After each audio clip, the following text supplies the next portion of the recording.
De plus, avec des normes qui sont revues à la baisse, les cabinets médicaux, les commerces de proximité, les transports publics ne nous seront plus jamais accessibles.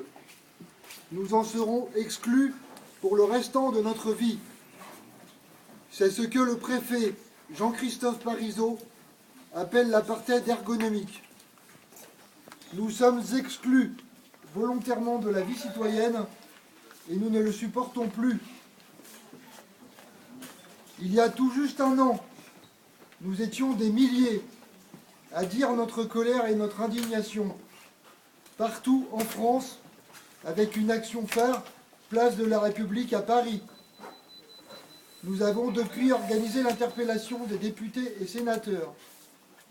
Plus de 25 000 mails ont été adressés par des citoyens défenseurs de l'accessibilité.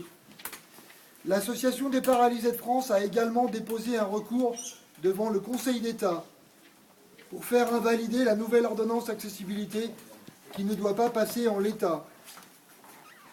Cette mobilisation a fait bouger les lignes chez les parlementaires et plusieurs groupes se sont engagés à ne pas ratifier cette ordonnance accessibilité. Pourtant, le président de la République et le gouvernement, qui, seuls, ont le pouvoir de suspendre les textes, ne réagissent pas et font les sourds. Nous en avons assez d'être méprisés par le gouvernement et l'Élysée. Nous en avons assez d'être traités comme des sous-citoyens. C'est pour cette raison que nous sommes ici aujourd'hui de cette manière.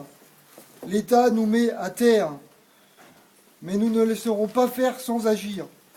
Nous ne laisserons pas notre avenir et celui de nos enfants sacrifiés sans agir. Alors, monsieur le représentant de l'État en Vendée, faites savoir au président de la République et à ses ministres que notre colère est immense et que nous reviendrons encore et encore tant que l'accessibilité à tout nous sera refusée. Parce que sans accessibilité, il n'y a pas de citoyenneté.